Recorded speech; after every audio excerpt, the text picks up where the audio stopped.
So good afternoon. So we'll continue from where we left off in the last class. I said we were going to talk about types of functions, and then you should try and revise the fundamental ideas of trigonometry, differentiation, and integration. So let's quickly look at the different kinds of functions you will come across in this course, okay, and what they actually mean. Okay, so the first of them that you come across, which is the most popular, are what you call polynomials. You should be able to remember this, or should recall from elementary mathematics. That's from your 100 level mathematics or O-level mathematics, or which one you did, and whichever one you did before now. You should know what a polynomial means. Okay, so we say generally polynomials are defined as Px is equal to a naught x raised to the power n plus a1 x raised to the power n minus 1 plus a2 x raised to the power n minus 2 plus blah blah blah plus an being a constant. So in this case, the coefficients, that is for polynomials generally, or for this to be a polynomial, the coefficients a0, a1, a2, blah blah blah are usually real numbers. Of course, we are dealing with real polynomials. Okay, so they are real numbers, and you are going to have the power of x, that's the power of the variable x, to actually be a positive integer, that is a positive whole number. Okay, so when you have a situation like this, we say we have a polynomial. That means your n is what? An element of the natural numbers. So n is a natural number, a positive integer. Okay. And of course, we usually talk about the degree of the polynomial. So in this case, we can say that n is the degree of the polynomial p of x. Okay, and for that situation, our a naught will not be equal to 0. That's for us to say that this is the degree of the polynomial. I mean, if you have something like this, for instance, p of x is equal to x squared plus 1. In this case, degree of the polynomial is 2. That's the highest power of x you have in that case. And here, the coefficient of this is 1. This is the same thing as writing 1x squared plus 1. Okay, so these are elementary stuff you should already know before now. So everything you've learned about polynomials, the factor theorem, remainder theorem, and stuff like that, so we still get to make use of them in this course when the need arises. Okay, so I guess that's about that. Then you can have ratio of polynomials, and we call them, when you have such functions, we call them rational functions. Rational in the sense that you can have a function f of x which is equal to p of x all over q of x, where p and q are polynomials in x, obviously, and q of x is not a zero polynomial. Okay, we can have a zero polynomial. For instance, we can have a function like p of x equal to 0. This means this polynomial is a function. It takes any value of x and gives 0. It takes any input x to give 0 output. Okay, and of course, if you like, you can write this as 0x raised to the power 0. So it still conforms with what we have here. In this case, our degree is 0. Okay, so that's what you have in this case. So that's 0 degree. So we want to ensure that this is not a zero polynomial, so that this function will not be undefined. Okay, so That is the idea. So we call these rational functions. Just something similar to what we call rational numbers that we talked about before now in the first video. Okay, so I think that's that about that. Then you can have generally what we call the algebraic functions. Algebraic functions. In the two instances we've talked about now, the powers are usually positive whole numbers, that's natural numbers. So in cases where you don't have natural numbers as the power, for instance, we usually refer to such cases as algebraic functions generally. For instance, you can have something like f of x is equal to x raised to power 3 over 2 plus x minus 1. So in this case, we cannot call this a polynomial because of what we have here, which is not a natural number. Okay, so in this case we say this is an algebraic function. Okay, so these are the three cases you can come across. Now you would notice something, that generally these functions we've talked about, all of them, they involve only the elementary operations in mathematics, which are addition. I mean, if you want to get p of 1, for instance, from this function, if you want to get p of 1, it is just going to involve you substituting 1 into this, square it, plus 1, and 1 square is simply 1 times 1 plus 1. So it's all this. For all these cases we have mentioned, to evaluate f of x, we will just carry out our elementary mathematical operations like multiplication, division, addition, subtraction. And for situations like this, of course, you find out roots, or you find out powers and stuff like that. So they are elementary functions that you should know before now. Then there's another class of functions that we call the transcendental functions. Transcendental functions. So transcendental means that if you have a transcendental function f of x, we will not get f of x simply by carrying out elementary mathematical operations like addition, subtraction, multiplication, division, or trying to find roots and all of that. Okay, so then we will need to go further and really talk about these transcendental functions. So what are the different kinds of transcendental functions you meet in this course? We have what we call the trigonometric functions. We have what we call the trigonometric functions. So you have what we call the trigonometric functions. You come across what we call the exponential, and logarithmic functions. Okay, and then you come across what we call the hyperbolic functions. So we quickly visit one, we consider each of them one after the other, so you get what we're trying to talk about. Okay, so before we begin to consider all of this, there is something you should know. There's something you should know about functions and inverse of functions. Okay, so you have learnt this also in 100 levels, so just something to refresh our memory. So if you have a function f of x, okay, we can find the inverse of this function and denote it as f inverse of x. Now for you to find inverse of a function, or for the inverse of a function to exist, there are some conditions that must be satisfied. Okay, so the condition is that, or the fundamental condition is that f of x, the function f of x, must be a one-to-one function.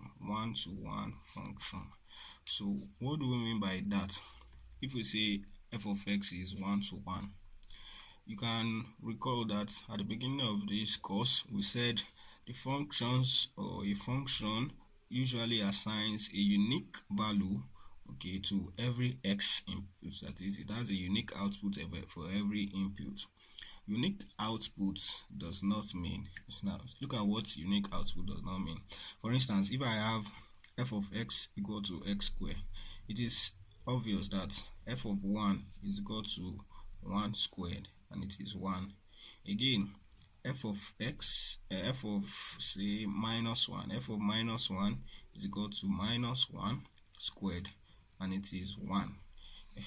In this case, they both have in this case we have unique output. Okay, for every input we have a unique output. Unique output means that for every single input we have a single output. That is simply what it means. Okay, for this input I have this output, for this input I have this output, and I cannot have another output. That means when I have a different output, for instance, if I get f of x naught to be equal to 2, and I get another, say, f of x1 to be equal to 3, it simply means for any kind of function at all, it simply means that x naught is not equal to x1.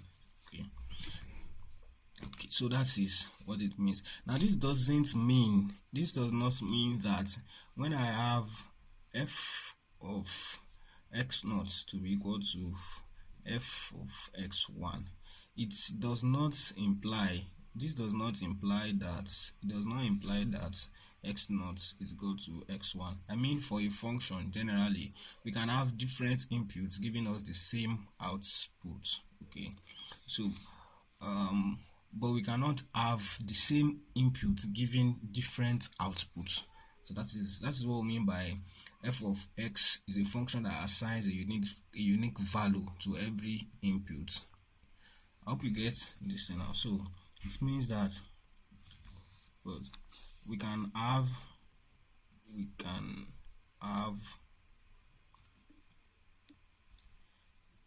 the same output. To two or more, or say for two or more different inputs. It is possible. It is still a function. Okay, what we cannot have is we cannot have two outputs for a single input. Okay, so that is the idea.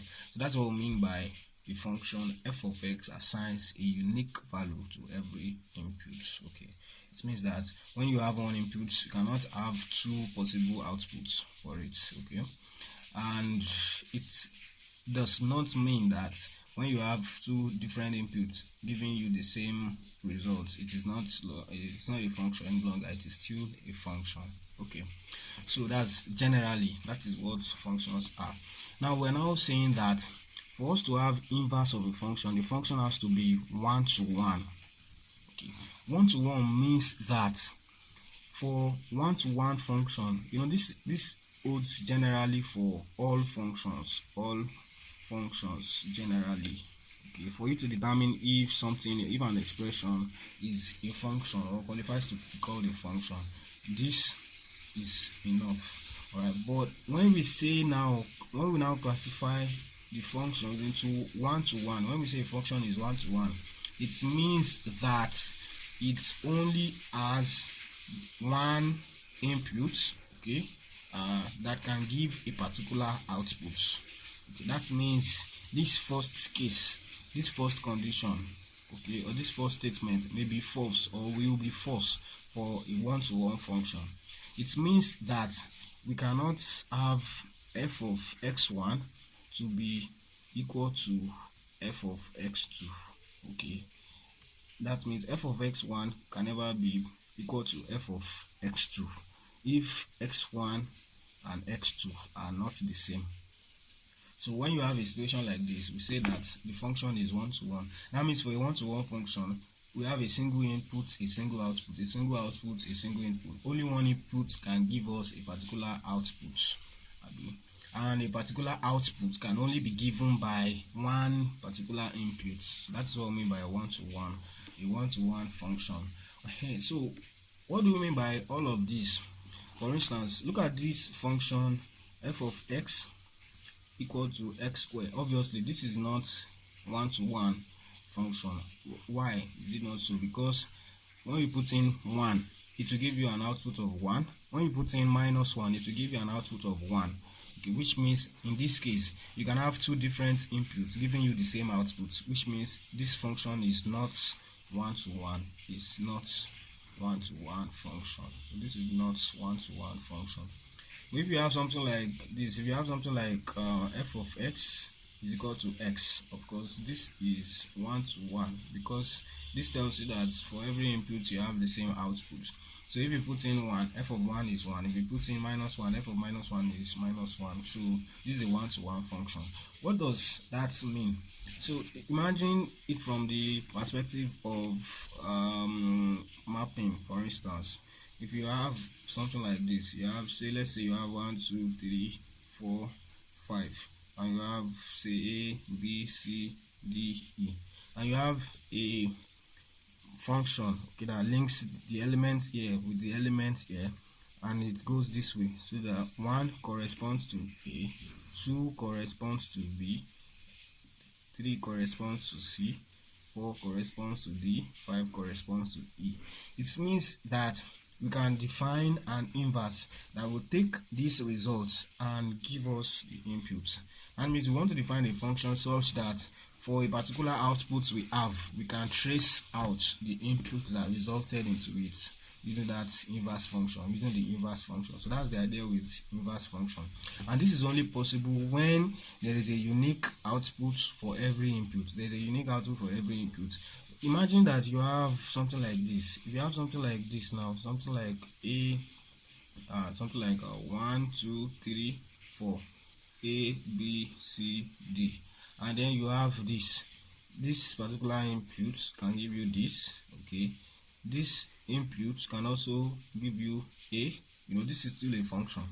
Okay, the point is that you cannot have the same input, given two different outputs. Okay, that will no longer be a function. It should just be a mapping. Okay, so in this case, this is 3. Let's say 3 is giving us C, for instance, and then we have 4. 4 is giving us B. In this case, I cannot define an inverse function. That is, I cannot determine the inputs that has resulted in A, for instance, by having A. That is, if I just have A and I want to find out what it's what do you call it, what is actually used in the function to have resulted in A, I cannot determine that here because two different objects may have resulted in A. So that is why I cannot tell it inverse, or I cannot define its inverse function. Okay, for this one now, this is not a one-to-one mapping, this is one-to-one. So that is the idea in the case of inverse functions, in the case of finding out what an inverse function is. Okay, so look at it now. So if I have a function, let's say I have a function y is equal to, let's say I have a function y is equal to x cubed, for instance. Okay, obviously this is a function because for every x I can get a y, and it's just one y that we get. Okay, so what if I want to get the inverse of this? To get the inverse of this, I simply make x the subject of the formula. So that will give me x is equal to y raised to the power 1 over 3. You know how I came about that? When you multiply the powers by 1 over 3, this will cancel. This will become x raised to the power 1. Okay, so I have something like this. This is the same thing as the cube roots of y. Okay, obviously the cube root of y will only give me, or will always give me, only one real result. Okay, for every y input I have one output, x. For instance, if I put in 8, if y is equal to 8, for y is equal to 8, my x is simply equal to the cube root of 8. There is only one real number that can give us this, and it is 2. 2 times 2 times 2 is 8. So that's the idea. So this is a one-to-one function, okay, and this will be its inverse. So if I call this, that means if I have a function f of x to be equal to x cubed, then f inverse, this is f to minus 1. It is not a power. You get now, it is just telling us that this is an inverse function, so this will just be equal to x raised to power 1 over 3. So that's the inverse of this function. Okay, so because we'll make use of them at some points in this course. Okay, so it's just good that you recall some of these things you have done before. You have done them before. If you did further mathematics at secondary school, you must have done something like this. If you had 100 level year or polytechnic, or you did JUPEB, you should also have done something like this. So just a refresher. Okay, so that's that about that. Then now, what if I have a function that is not 1 to 1 and I still want to get its inverse? Look at y is equal to x squared, for instance. I know that this function is not 1 to 1. Obviously, from what we have done at the beginning, we've seen that f of 1 can give us 1, f of minus 1 can give us 1 also. So this cannot be a 1 to 1 function. Okay, so basically what we can do to define the inverse of this is to actually cut down the domain of this, okay, to get what we need to get. Now the point is this: if we plot the graph of y equal to x squared, you're going to get something like this, y equal to x squared. So let's say this is x and this is y. So when x is 0, y square, x square is 0. When x is 1,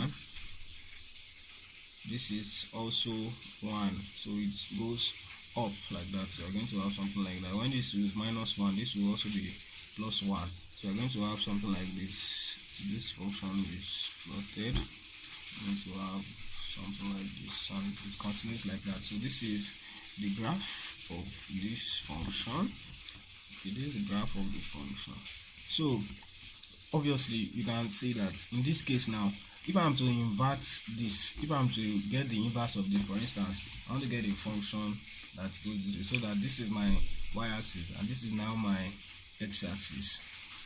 So what is the idea with this function before is that our inputs can only give us one output. There's only one output I can get from this input. There's only one output I can get from this input. There's only one output I can get from this input. But if I invert it and this becomes my input line, this becomes my output line, obviously if I have a particular input here, there are two possible outputs I can get from, which makes the inverse of this to be not a function. That is, it makes this to be something we cannot call a function. Okay, so that is the idea. So in this case now I can't get the inverse of this. So another way, or a way I can get the inverse of this, is I can ignore some portion of this domain. I know this is the domain of x now. X is defined to this side, x is defined to this side also. I mean f of x is defined to this side, f of x is defined to this side also. Don't forget y is equal to f of x. So what I can do is I can ignore this domain. For instance, if I ignore this domain, I mean I just want to ignore this and I want to concentrate on only this, then I can have the inverse of the function. That means if I have a particular y, the corresponding value of x is this. I can trace it out that this is the corresponding, because I have ignored this other portion of its domain. If I have a particular y, I can trace it out. If I have a particular y, I can trace it out. So this will make my result here a function. So that means to get the inverse, if need be, of a non-one-to-one function, what you simply do is to ignore some portion of the domain. Okay, so when you ignore some portion of the domain, such that there is no repetition, okay, of value, such that there is no, the new domain you now have does not have situations or cases where two inputs or two different inputs can give you the same output. So that is the idea here. Okay, so in this case now there is no how. That means in this case I'm dealing with only positive values of x, and there is no how I can have positive values of x only and I have different values giving me the same square result. It is not possible. Okay, so that is the idea behind this. So in that case I can say that initially I have some function f of x is equal to x squared, okay, such that what? Such that x lies, or this one, the domain of f, normally the domain of f is minus infinity to infinity. Now I have ignored the negative side, so That means I'm getting a new function, okay, which is defined the same way but now has a different domain, such that the domain of this is only the positive part from 0 to infinity. So I can have this new function. So for this new function, I can get the inverse of this.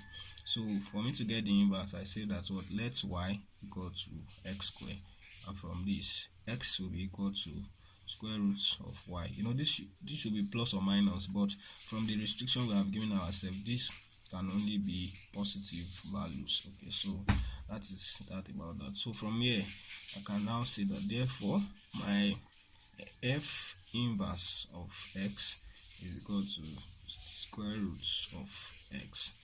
So that means if I have a given result, okay, on this axis, I can get what particular input gave me that result by taking the square root of that result. So that is the idea, and it will give me, in this case I will concentrate only on the positive square root of the result. So that is the idea with stuff like this.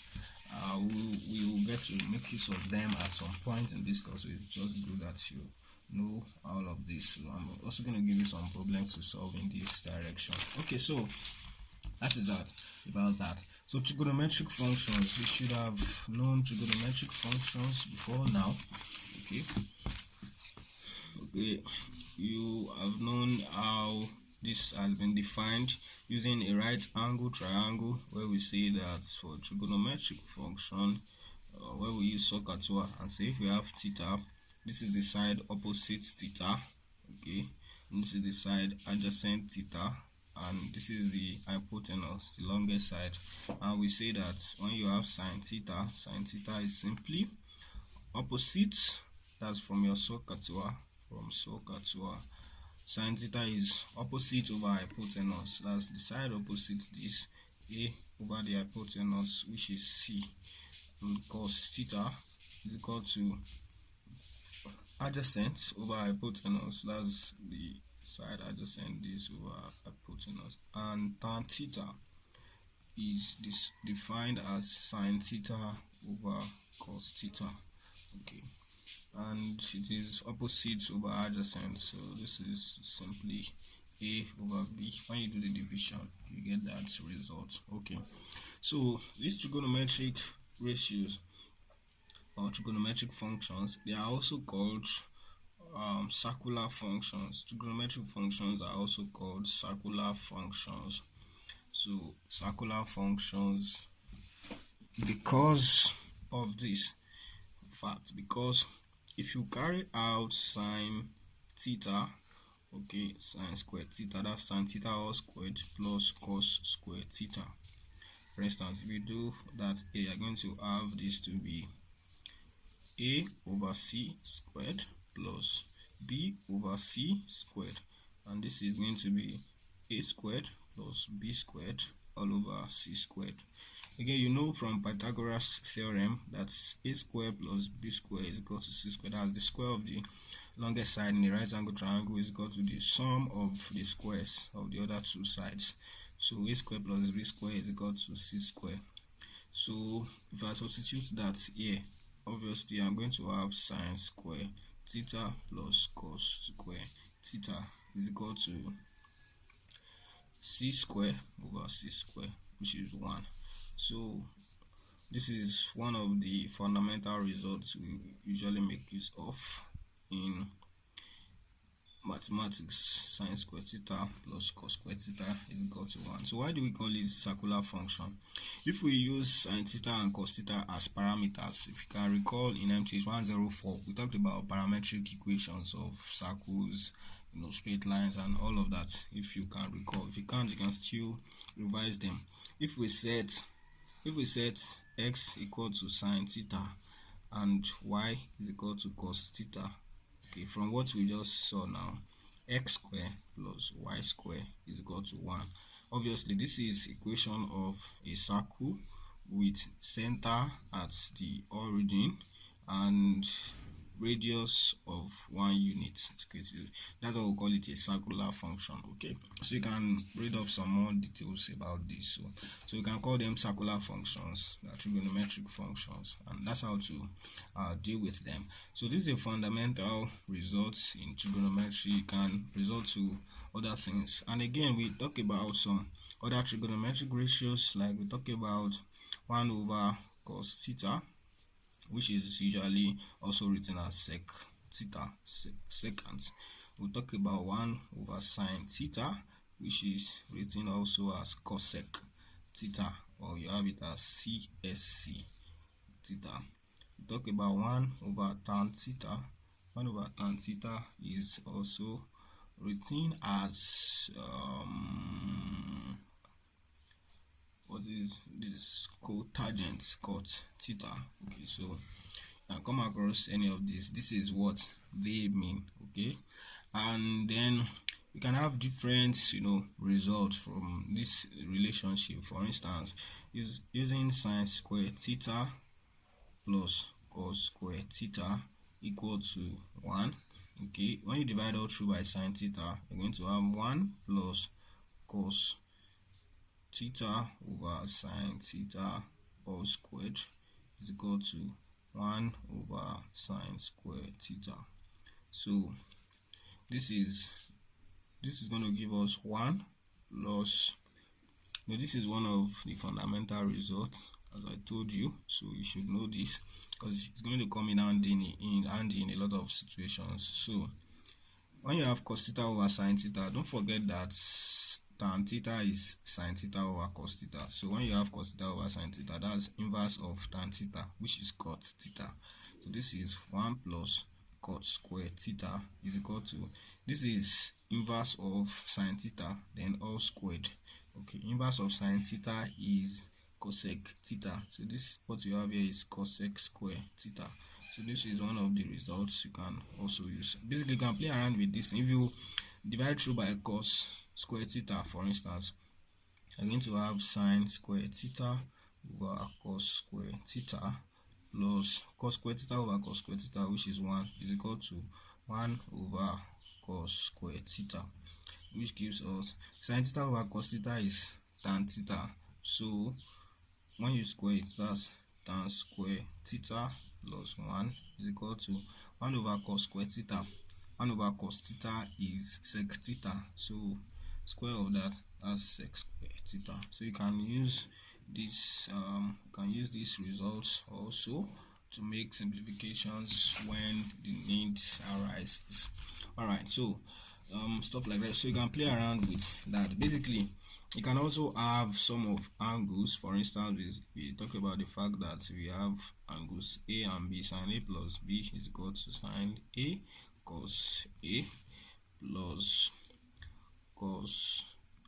this sine A cos B plus cos A sine B.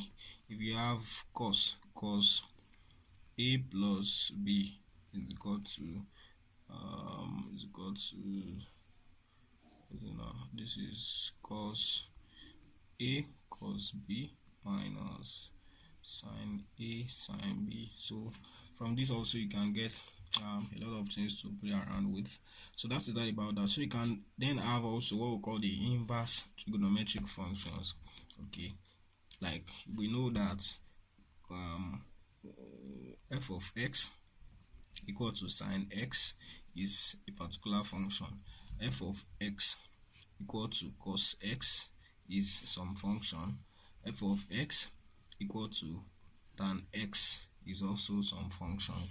So we may be interested in getting their inverse functions. Again, you will notice something, that in this case, this is a function, but it is not one-to-one. We know that for sine x, for instance, f of x equals to sine x, the domain of this function is all real numbers. You can take in any real number. Okay, f of x is defined for any real number. Basically, we've seen this before. So how about getting its inverse? Is it a one-to-one function?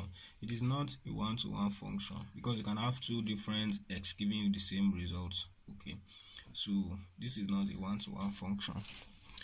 So basically, how do we get its inverse in that case?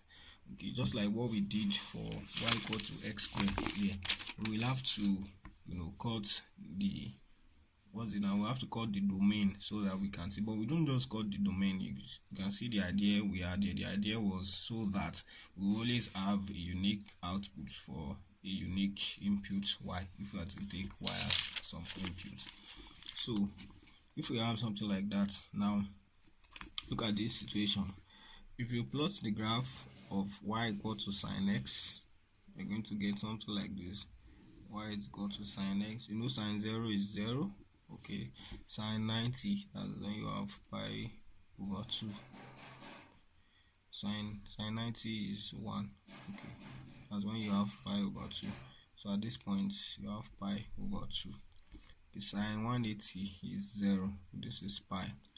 Okay, so it continues like that. You can have here minus pi over 2, and then the stuff continues that way. So here, this is sine of minus 90 is minus sine 90, that's minus 1. So you have something like this. So if you plot the graph, you're going to see a behavior like this. It goes this way, comes down here, and gets to this point, then goes up again. So you have something like this coming this way and goes up. It continues like that, in that form. So you know how to plot. You know what the graph of sine x is like. So this is y equals to sine x. So this is x.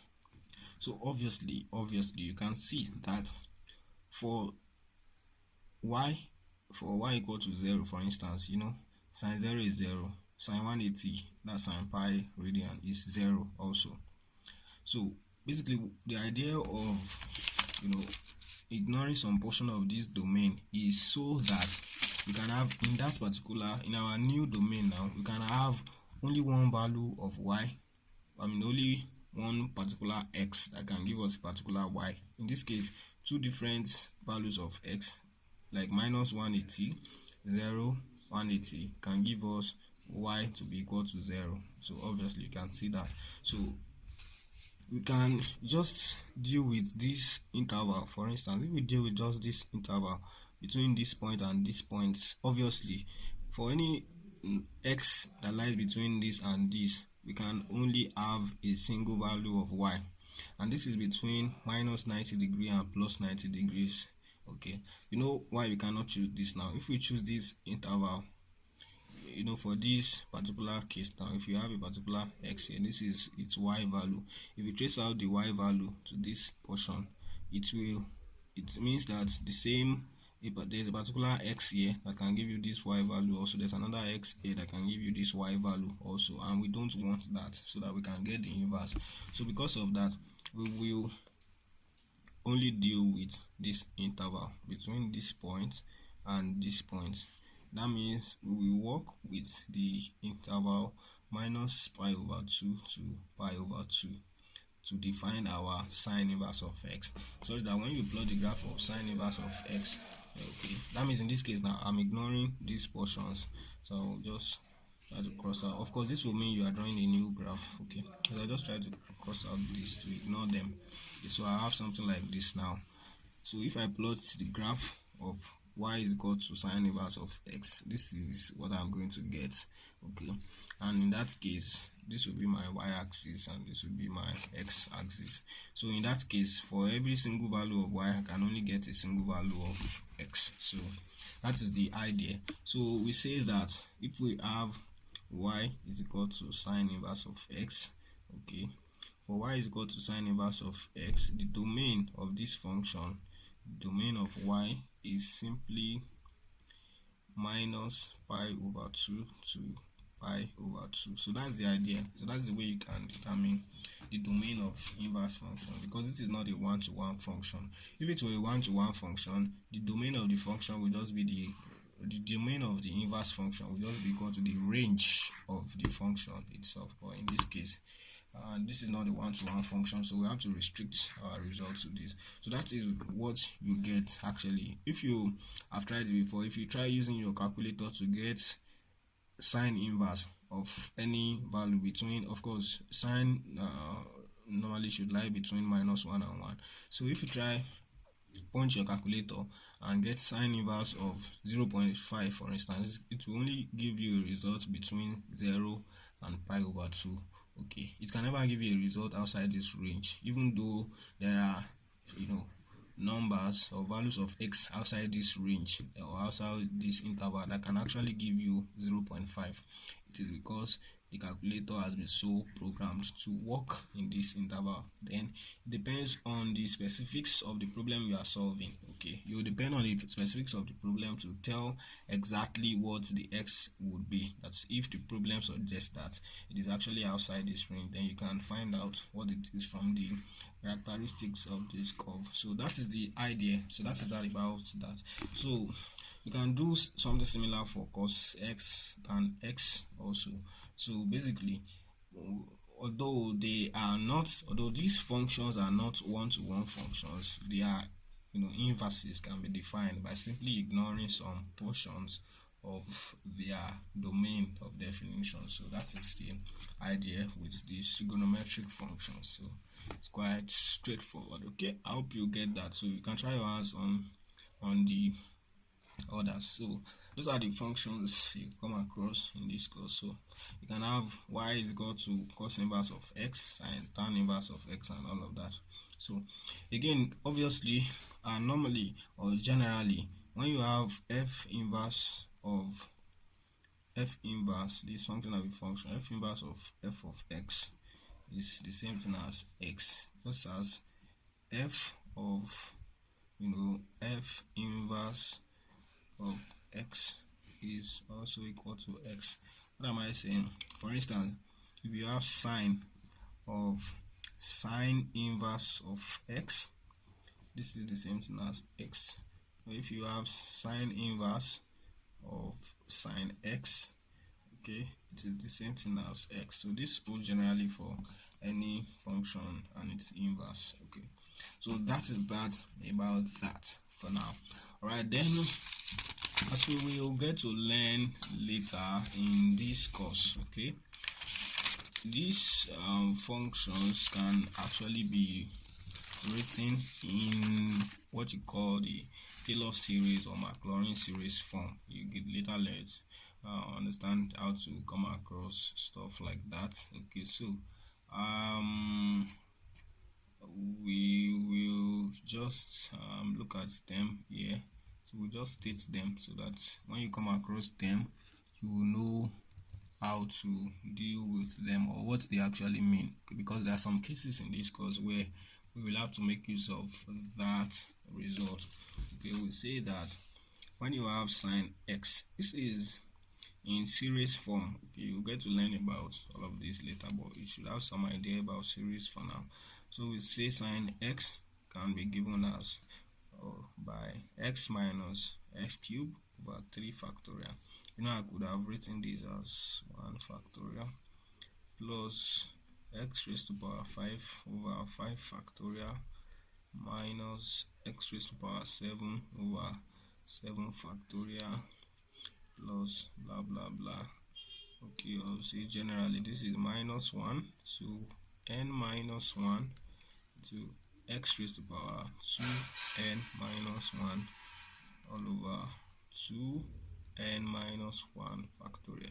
You get to learn how we came about this some other time in the future, but it's just good that you know them now if you can. So cos x is written as 1 minus x squared over 2 factorial plus x raised to power 4 over 4 factorial minus x raised to power 6 over 6 factorial, plus blah blah blah, plus minus 1 into n minus 1 x raised to power 2n minus 2 all over 2n minus 2 factorial. Okay, so that's basically what it is. It means that If you want to get approximate values of sine x, you can take as many, as many times in this series as you can, and get closer and closer to the actual value of sine x. So n constants like that. N is natural number. You should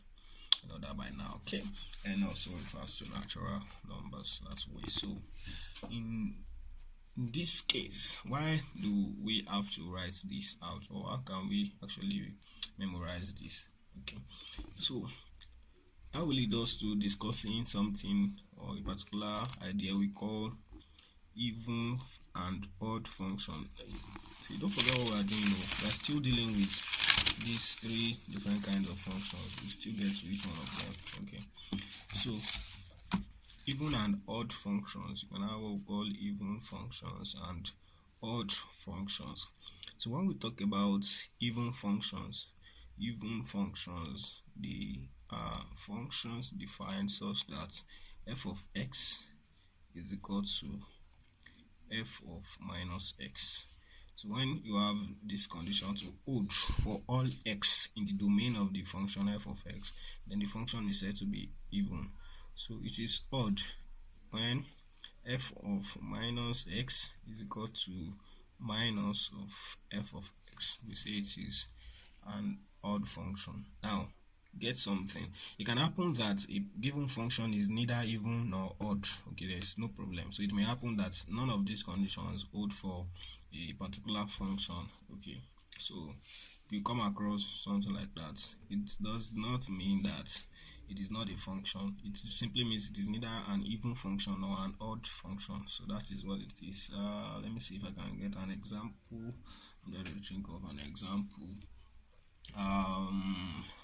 Look at, for instance, let's consider if we have something like f of x is equal to x cubed minus 1.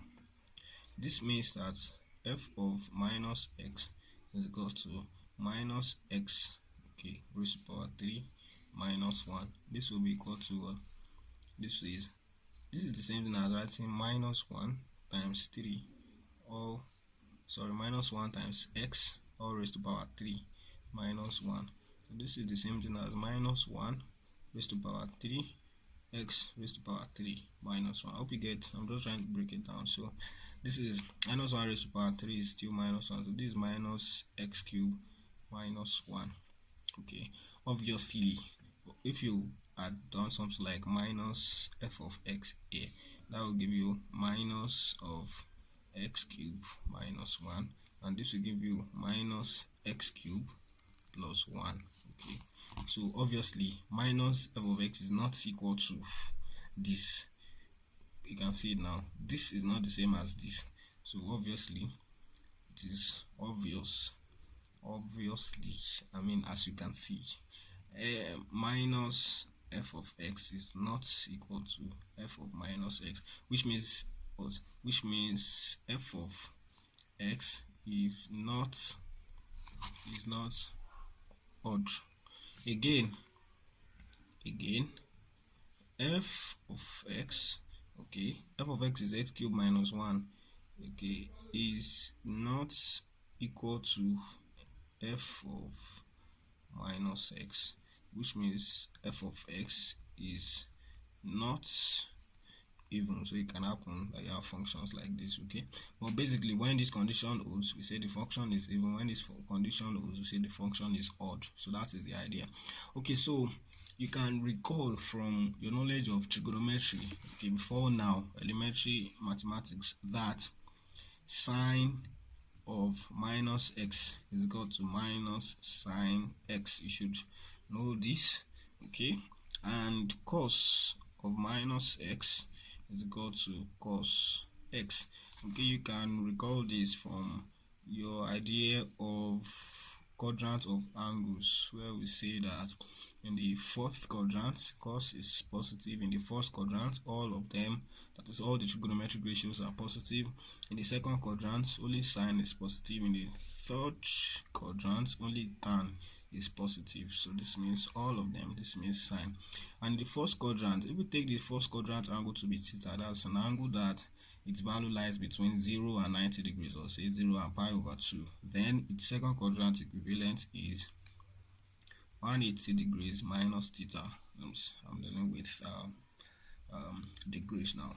So this one is 180 degrees plus theta, while this one is 360 degrees minus theta. Again, it's a known fact that if you add or subtract 360 degrees from an angle, its value of its trigonometric ratio doesn't change. That is so basically, if I have something like cos minus x, so what this means is that in this case only cos is positive, which means if I have cos of 360 degrees minus theta, it is equal to cos theta. That's what this actually means. So this means in this case only sine is positive. It means if I have sine of 180 degrees minus theta, it is the same thing as sine theta. In this case only tan is positive. It means if I have tan of 180 degrees plus theta, if I have this is equal to tan theta. Okay, so because of course here all of them are positive. Okay, so now this means where it is not positive, for instance, if I have sine of 180 degrees, if I have cos of 180 degrees minus theta, that's in the second quadrant, because only sine is positive here, this will be negative, this will be minus cos theta, so and so on. So if I have cos of minus x, okay, I can add 360 degrees to it. It doesn't change anything, so I can write this as cos 360 degrees minus x, and of course this is the fourth quadrant equivalent, and in the fourth quadrant cos is positive, so this is the same thing as cos x. So that's how we can get this.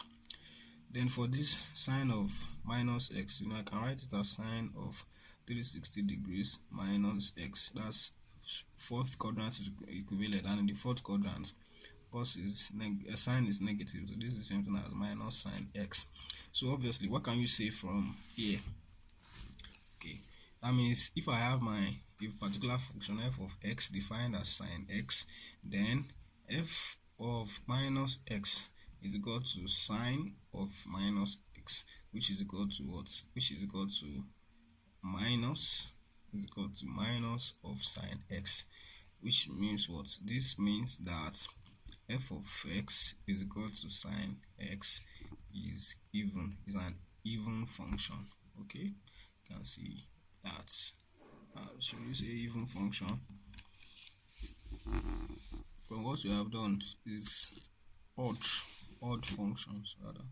It's an odd function. So in the case of cos x is equal to what? Is equal to cos of minus x, which means that what? If I have a function f of x is equal to cos x, it is what? Is even function. So that is the idea. Okay, so basically that is also reflected in this result. That is not how we came about the result. I'm saying this is how you can know at times if what you have written is appropriate. Sin x is an odd function. Odd function basically, okay, a primary way you can know them is to always contain or involve odd powers. Okay, so we can see this one only has odd powers of x to the power 1, x to the power 3, x to the power 5, blah blah blah. This one only has even powers of x. This is the same thing as x raised to the power 0. Okay, this one is x raised to the power 2, and so on and so forth. This contains only even powers. This contains only odd powers, and of course odd ratios. This one only even powers, and of course even ratios. So you can, if you substitute, that means in this case, if you substitute x, you get the square will give you a result. If you substitute minus x, the square will give you the same results. The same applies to this and this and this, which further confirms this result here. Okay, so you're going to get cos minus x will always be equal to cos x. So it's good if you know this already by now. So that is that about that. Okay, that's that about that. All right, now so you should try and refresh your memory on some other properties of trigonometric functions. Okay, as we proceed, when we get to those points, we'll cross them. Okay, so you can have what we call exponential and logarithmic functions. Now this is different from power functions like the algebraic functions we talked about and polynomial functions we talked about. What makes a function an exponential function is that the variable is now acting as the power. It is not a constant, that is the power. For instance, if I have y is equal to x squared, this is power function. This is a polynomial function. Why? Because the variable is at the base and the power is some constant. Now, in the case of exponential function, when we call a function an exponential function, exponential simply means in this case I have something like y is equal to a raised to power x, where the variable x is the power and a is some constant. Okay, I mean a is any real number in this case. Okay, so this is what we mean by an exponential function. Okay, so from this also means that, of course, we have again what something like this, which is logarithmic functions. So for logarithmic functions, we have something like this. We can have log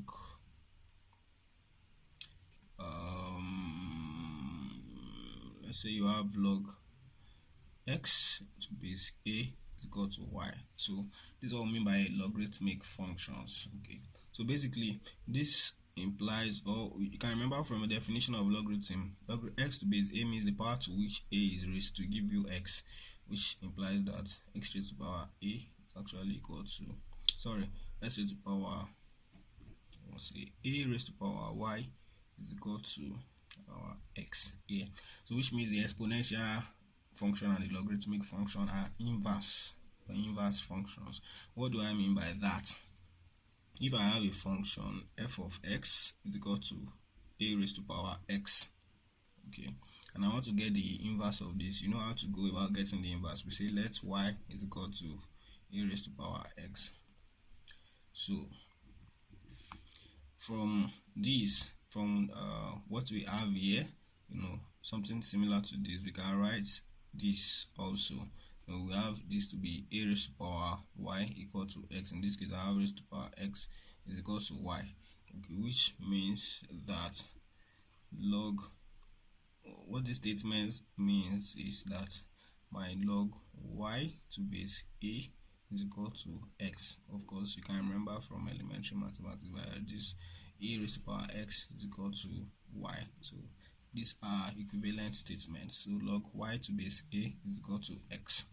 So if I write it this way, then I can say that what, therefore I've made x the subject. Now, you know, that's the point, that's the way we get inverse function. So for me, I can say my f inverse of x is equal to log y to base a. So that is the difference between them.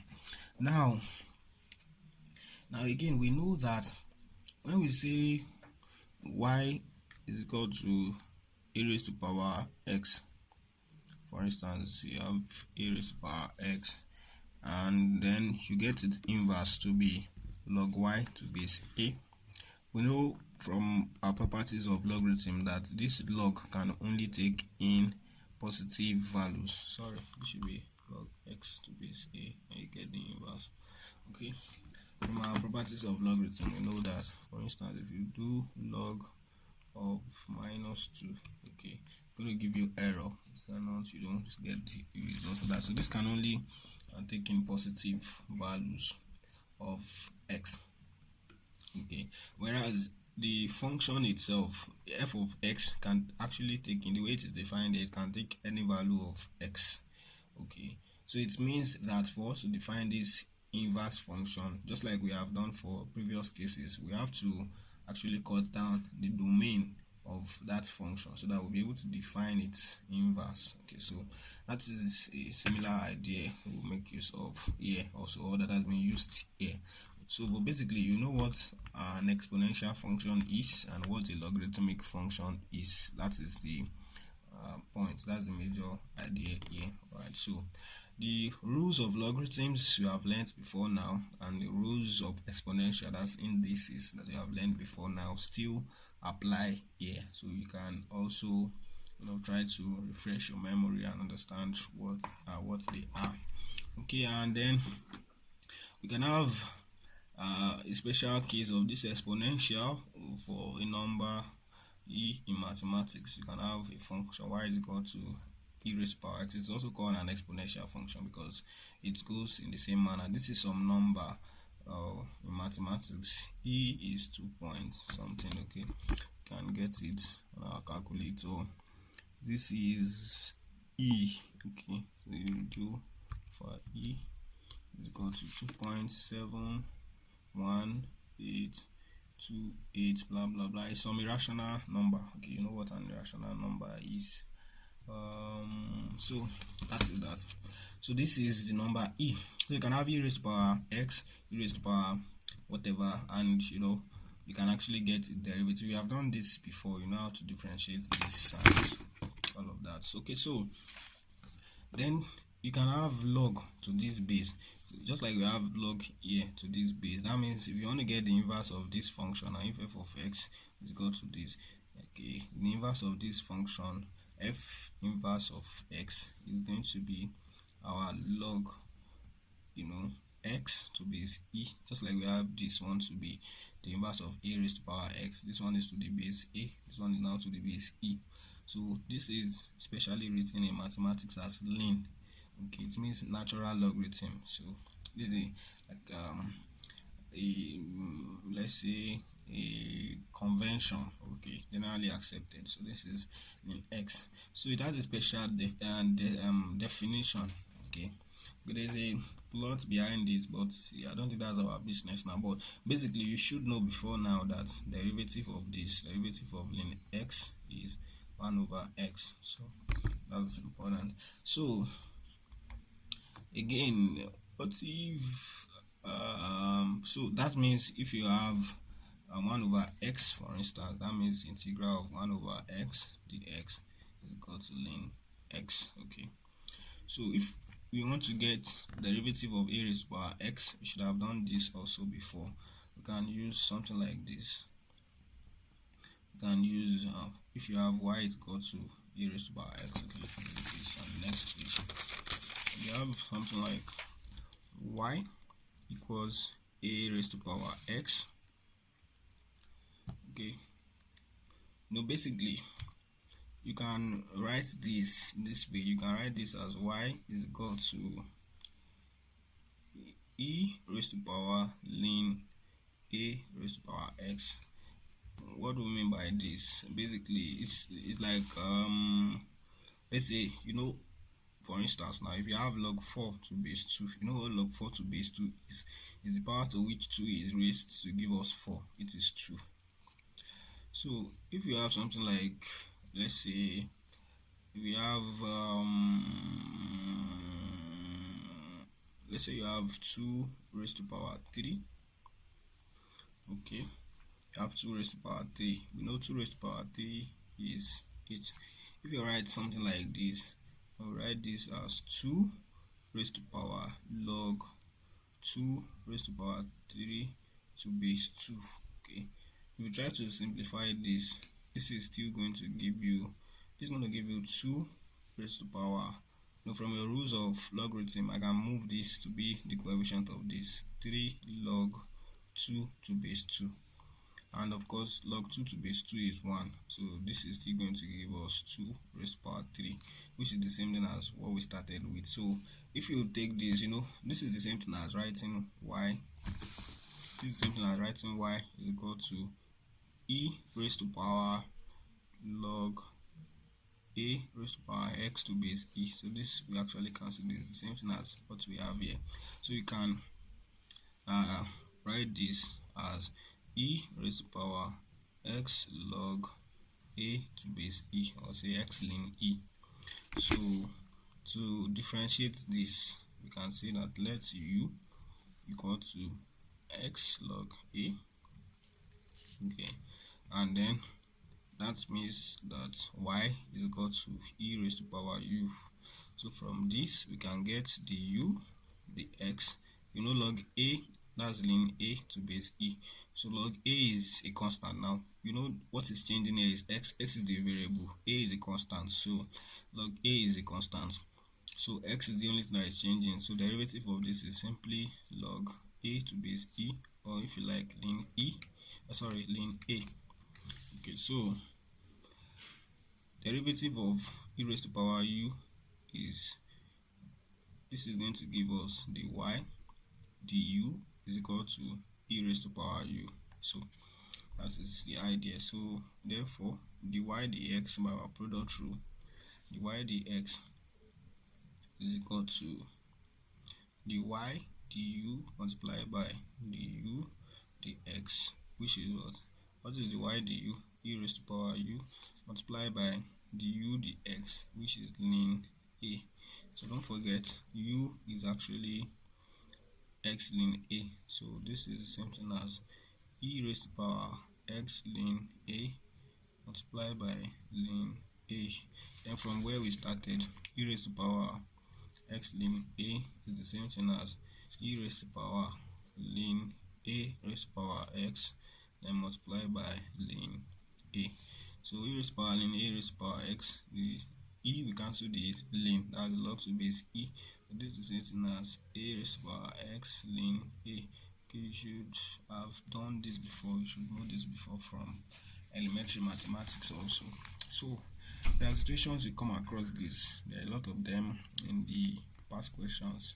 So it's just good you know the derivative, you should know it offhand anyway. So that is all about that.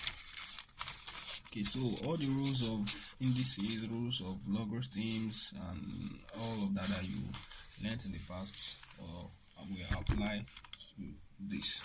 Okay, so the last one is hyperbolic function. So we have what we call the hyperbolic functions, the hyperbolic cos and cosine. Okay, why are they called hyperbolic functions? Hyperbolic functions, you know, the word hyperbolic is from the word hyperbola. Okay, you know what hyperbolas are. You learned that in MTH 101 as well. So circular functions, you know, from the word circle. Hyperbolic functions from the word hyperbola. Okay, so you get to know what we're talking about as we proceed. So the hyperbolic cosine is written as cos. Now cos with h, okay, and the hyperbolic sine is written as shine. You can call it shine or you call it sine. Okay, this one is cos. Okay. So well, the pronunciation, you are not doing oral exam, so nobody cares about how you pronounce it, but you should know what they mean.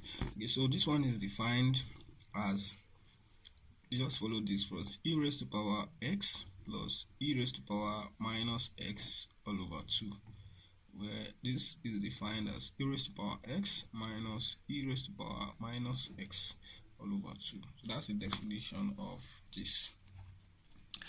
Now, one thing you would notice about these two first is this. Why do we have to call them cos shine? It's because they have some characteristics similar to sine and cosine, so that's why they are named this way. Okay, so we'll get to see the characteristics shortly, but one thing you should realize about this is the fact that when you have sine, this sine x cos x, so when you have sine x plus cos x, okay, what will it give you when you add this and this? This is the same thing as e raised to power x minus e raised to power minus x plus e raised to power x plus e raised to power minus x all over 2. Okay, obviously this will cancel this, as you can see.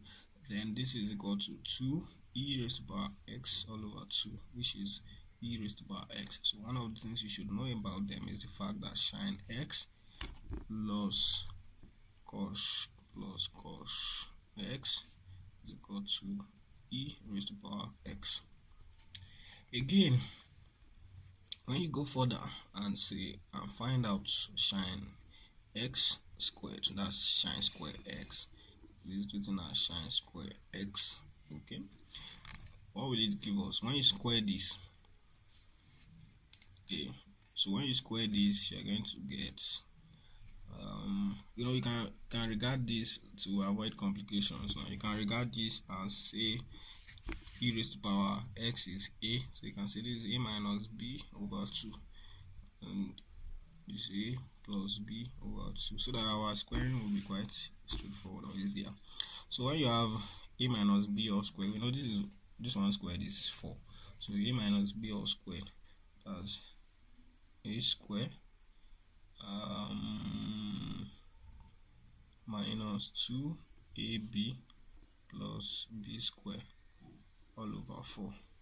And when you have cos x all squared, this is the same thing as cos square x, which is equal to, that will be a square plus 2ab plus b square all over 4. So when you add them up, what are you going to get?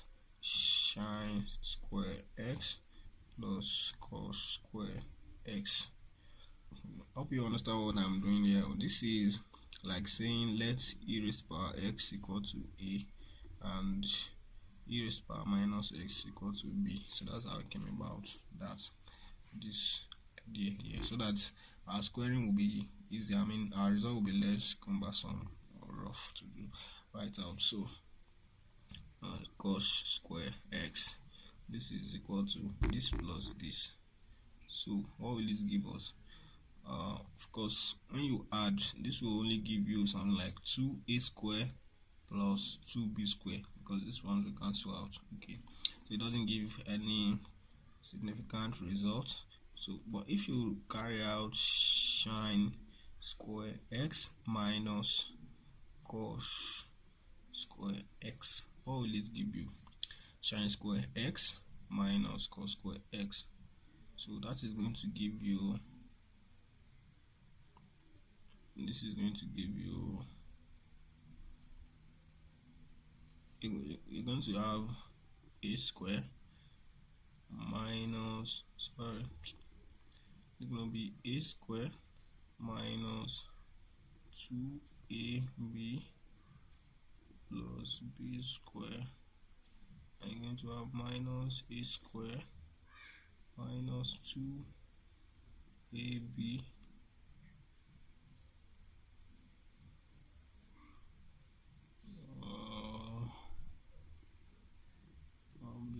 mix up right here. Let me mix up sine square x plus cos square x square x plus cos square x sine square x plus cos square, okay, it should be cos square x. We're meant to do this. This will also not cancel out, at the end of the day you're going to have minus 4ab square. So if you carry out the operation cos square x minus sine square x, that's going to give us this minus this, so that is going to give us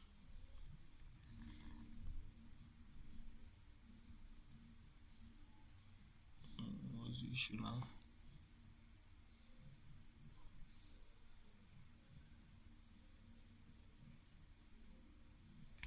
Okay, so this is going to give us something like I'm going to have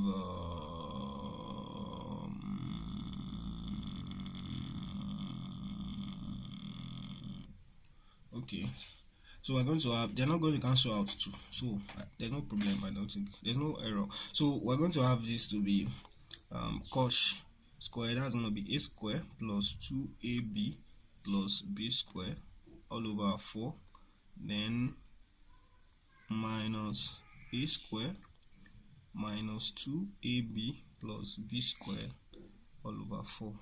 So this is going to be equal to, so this, they have the same denominator, so this will cancel this and this will cancel this. So what you have left will be 2ab plus 2ab. So that will be 4ab all over 4. So that's the same thing as ab. And don't forget our a is e raised to power x and our b is e raised to power minus x. So from your rules of this e raised to power x plus minus x, which is e raised to power 0, which is 1. Okay. So that means basically from that result, our cos square x minus sine square x sine square x is equal to 1. It is minus in this case and not plus like we have it for the trigonometric ratios or the circular functions. So I said, why do we call them hyperbolic functions? It is because similar to what we had for the circular function, the trigonometric functions, if you set y equal to cos x and you set x is equal to sine x, okay, sorry, if you have some parameter t, okay, if you have some parameter t, we want to use some parameter t, cos square t minus sine square t is equal to 1. So if I set y is equal to cos t and I set x is equal to sine t, it will follow that my y square, that will be cos square t minus x square is equal to 1. So this is equation of a hyperbola. This is equation of a hyperbola. So that's what we call it, hyperbolic function. Hyperbolic function. Alright, so it's just a description of a characteristic or one of the characteristics of this function. Okay, so again, if you multiply through by minus, if you multiply this result through by minus, you're going to have something like sine square x minus cos square x is equal to minus 1. So these are some of the fundamental results we'll make use of.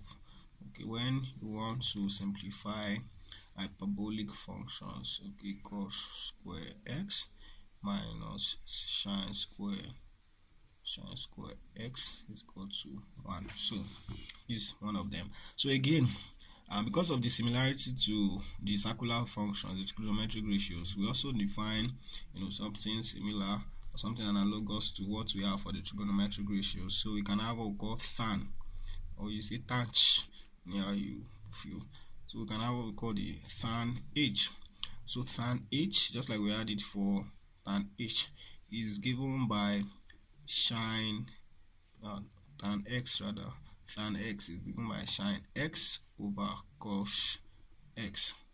Okay, so obviously this will be e raised to power x minus e raised to power minus x all over e raised to power x plus e raised to power minus x. Obviously the 2's will have cancelled out, so you're going to get something like this. Okay, so that is that about that. Then you can get something like what again? You can get something like the inverse, okay, of these functions. Okay, we're going to talk about that later. But you can get this. You can get 1 over sine x. 1 over sine x is written as, just like we have 1 over sine x was cosec x. This one is also written as cosec or cosec x. Okay, and obviously this will be 2 over e raised to power x minus e raised to power minus x. You can have 1 over cos x. This is equal to sec x, and obviously this should be 2 divided by e raised to power x plus e raised to power minus x. So for tan also we can have 1 over tan x. This is written as cos x, and it is obviously from here e raised to power x plus e raised to power minus x all over e raised to power x minus e raised to power minus x. So So that is that about that. So you can play around with these functions and see what they are going to give you under different kind of operation. You can try to differentiate sin x, for instance, and see what it gives you. You can try to differentiate cos x and see what it gives you. Try to differentiate tan x and see what it gives you, and compare it with the trigonometric results. You see, you're going to get some very similar results. So you can also get inverses of the different functions. You can try to find out, for instance, what the inverse of sin x is. So that will be sin inverse of x. You can try to find out what that is. That's if you have f of x is equal to, so we know that f of x is equal to sin x, okay, which is equal to e raised to power x minus e raised to power minus x over 2. So we can say that what we can say, let y equal to this result, e raised to power x minus e raised to power minus x all over 2, and then try to, from here, make x the subject or the formula. For instance, if we multiply through by you multiply through by 2, you're going to get something like that. Or you multiply through by e raised to power x. For instance, you can have this to be 2y is equal to e raised to power x minus e raised to power minus x. So you have a situation like this. To clear out the powers, for instance, you can multiply through by e raised to power x. So when you do that, you're going to have, from this, you're going to have 2y. So from here, this will be 2y multiplied by e raised to power x. When you multiply through by e raised to power x, 2y multiplied by e raised to power x. Why can we do this? E raised to power x cannot be 0. Okay, so we're going to have for any real x, e raised to power x cannot be 0. Okay. So we have this to be equal to e raised to power x all squared minus e raised to power minus x multiplied by e raised to power x. So obviously this will become 1. So what we have here is simply e raised to power x all squared minus, when I move this to that side, 2y e raised to power x, then minus 1 is equal to 0. So obviously this is a quadratic equation in e raised to power x. I mean, you can say let u equals e raised to power x, so that you have u squared minus 2y u minus 1 equal to 0. So you can solve this quadratic equation for u to make u the subject of the formula. So you can complete that as class work. I'll give you some assignments so you can play around with this. When you get it, also you can try to tell what its domain will be from what we have learned so far, and you can also do it for what is it now, cos x, tan x, and all of that. Okay, so before we end the class, let's quickly establish what is it now, what its derivative will be. For instance, we want to get, if our y is equal to sin x, we can find out what the y, the x will be.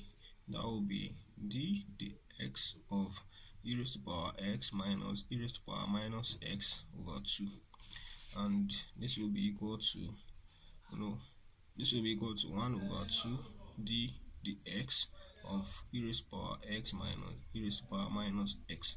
So we know the derivative of e raised to power x is e raised to power x. So this is 1 over 2 into e raised to power x minus, in this case, this will be e raised to power x multiplied by minus 1. So this will be plus e raised to power minus x when you do that. So this is the same thing as e raised to power x plus e raised to power minus x over 2, which is the same thing as cos x. So obviously d dx of sin x is equal to cos x. So you can play around with it. So that's how to get the derivatives of this hyperbolic function. You can play around with that of tan x, cos x, and all of that, since you know their relationships from here. So you can complete that as assignment. So I'm going to write out questions based on this for you to solve and try your answer upon, so that you understand well what we mean by all of these functions. Okay, so just like we had what is it now, Maclaurin series expression or Taylor series expression for cos x and sin x, which we wrote here the other time. Okay, is an definite expression for these ones, but from that of e raised to power x, and always find your way around if you have to express it in that form. So e raised to power x in Taylor series or Maclaurin series form is 1 plus x into this plus this plus a over 4 factorial plus blah blah blah. Okay, plus s to n minus 1 over n minus 1 factorial. Alright, so that's the idea. Basically, this is neither an even function or an odd function. So like what we said before. Alright, so that is that about that. So you should go through this quite long, like what we had in the past. So go through this over and over again. This will be the end of our background laying for the study of limits. So the next class we're going to start fully definition of limits. So please read through these, listen to this again and again for you to get every concept that has been discussed. So I'll give you some assignments on this for you to try your hands on and see how well you've understood these concepts. Alright, so before and you can actually also get this hyperbolic function with your calculator directly. You can see what I'm doing. So the way to get it is this. You can see this HYP, it means hyperbolic. So if I want to get sine of say 3, for instance, I'm going to put in hyperbolic. You can see it already shows me all the options I have. 1 is for sine, this one is 2 is for cos, this 3 is for tan, 4 is for sine inverse, 5 is for cos inverse, this is for tan inverse. So I'll just press 1, for instance. Now sine of, let's say I want to get sine of 3, so I'll give me my results, 10.017 blah blah blah. That's the same thing as doing it manually as alpha e raised to power x. This means e raised to power 3 now. So this is e raised to power 3 minus alpha e raised to power e raised to power 3, then e raised to power minus 3 all over 2. So it's giving me the same result, 10.01. So that's the idea. So you can play around with that also. That's that about that. Thank you for your interest in maths engineering tutorials. So in the next class, we're going to start fully our discussion on limits. Please listen to this well and so you understand it, and try the assignments question I'm going to put on the group on this, and we'll discuss that tomorrow. Thank you.